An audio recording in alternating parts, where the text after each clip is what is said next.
இது ரொட்டேரிங் சேர் நல்லது விரும்பும் முருகானந்தன். நீங்கள் இப்போ பார்த்துட்ருக்கிறது கோயம்புத்தூரில் இஸ்கான் உலகளாவிய அந்த கிருஷ்ண பக்தி இயக்கம் பிரபுபாத பாதால் அவங்க உலகம் முழுசும் இந்த கிருஷ்ண பக்தி பார்த்திங்கன்னா பரப்புறக்காக உலகத்தினுடைய எல்லா நாடுகள்லையுமே இது போன்ற இஸ்கான் கோயில்களை கட்டி நிர்மாணம் பண்ணி கட்டிகிட்ருக்காரு.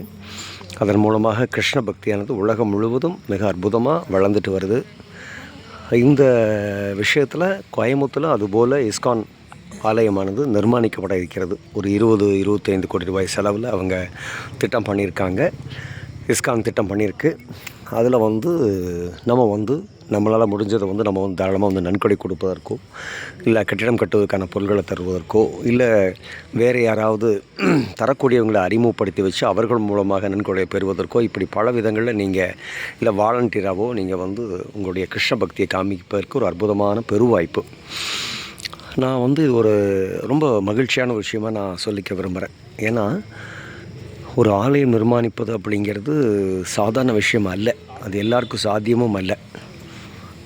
நம்முடைய இந்து தர்மங்களில், வேதங்களில், புராணங்களில், உபநிடதங்களில் எல்லாம் பார்க்குறப்போ கோயில்களை நிர்மாணிப்பது அப்படிங்கிறது ஒரு என்ன சொல்கிறது, அது ஒரு பெரிய ஒரு ராஜசூய யாகம் மாதிரி சொல்லுவாங்க. ரொம்ப விவரித்து சொல்லுவாங்க.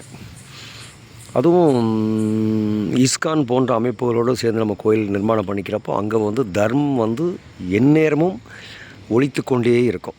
மற்ற கோயில்கள் நம்மளாம் கோயில்கள் கட்டுறோம் இல்லைன்னு சொல்லவில்லை. பட் அங்கெல்லாம் பார்த்தோம்னா ஏதோ ஒரு விசேஷங்கள் அன்றைக்கி தான் மக்கள் வருவாங்க போவாங்க. ஆனால் இஸ்கான் கோயில்களை பார்க்குற வரைக்கும், மந்திரிகளை பார்க்குற வரைக்கும் எப்பொழுதுமே ஒவ்வொரு நாளுமே நீங்கள் தொடர்ந்து பக்தர்கள் அங்கே வந்துக்கிட்டே இருப்பாங்க.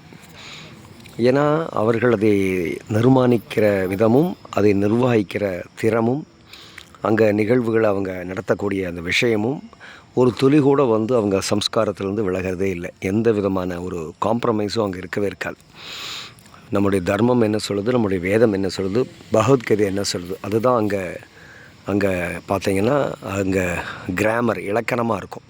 அதை மீறி அங்கே ஒரு செயலும் நடக்காது. அந்த வகைகளில் இந்த இஸ்கான் கோயில்களுக்கு வந்தவங்க யாரும் அவ்வளோ சீக்கிரம் அவங்க மற்ற கோயில்களுக்காக கூட நம்ம போயிட்டு கூட திரும்ப நம்ம அங்கே போவோமா தெரியாது. ஆனால் ஒரு முறை இஸ்கான் கோயில்களுக்கு வந்தாச்சு அப்படின்னா நம்மளால் திரும்ப அங்கே போகாமல் இருக்கவே முடியாது. பாருங்கள், நான் இது பல முறை இந்த கோயில்களை வந்தாச்சு. எப்போ கோயிலுக்கு கோயம்புத்தூருக்கு வந்தாலும் ஒரு வாய்ப்பு கிடச்சுன்னா உள்ளார இஸ்கான் கோயில்களை அது எல்லாத்தையும் தரிசனம் பண்ணிவிட்டு அங்கே ஹரே ராம ஹரே ராம ராம ராம ஹரே ஹரே, ஹரே கிருஷ்ணா கிருஷ்ண கிருஷ்ண ஹரே ஹரே அப்படின்னு சொல்லி அந்த மந்திரத்தை ஒரு 100 வாட்டியாவது சொல்லாமல் நம்ம விலகிறதே இல்லை. நீங்கள் இப்போ பார்க்குறது தான் கோவை சந்திரா. இது ஒரு பிரம்மாண்டமான ஒரு 60,000 அடி பரப்பில் 3 முக்கியமான தெய்வங்கள், கிருஷ்ணன், பலதேவர், அப்புறம் சுபத்ரா, இவங்களுக்கான கர்ப்பகிரகங்கள் மற்றும் ஆலயங்கள் மற்றும் கல்யாணம் விசேஷங்களை நடத்துவதற்கான மண்டபம், இப்படி ஒரு தர்மம் தலை தோங்குவதற்கான, அறம் செழித்து வளர்வதற்கான எல்லா விதமான அடிப்படை விஷயங்களும் அந்த இடத்துல அந்த கோயம்புத்தூரில் நிர்மாணிக்கப்பட இருக்கிறது.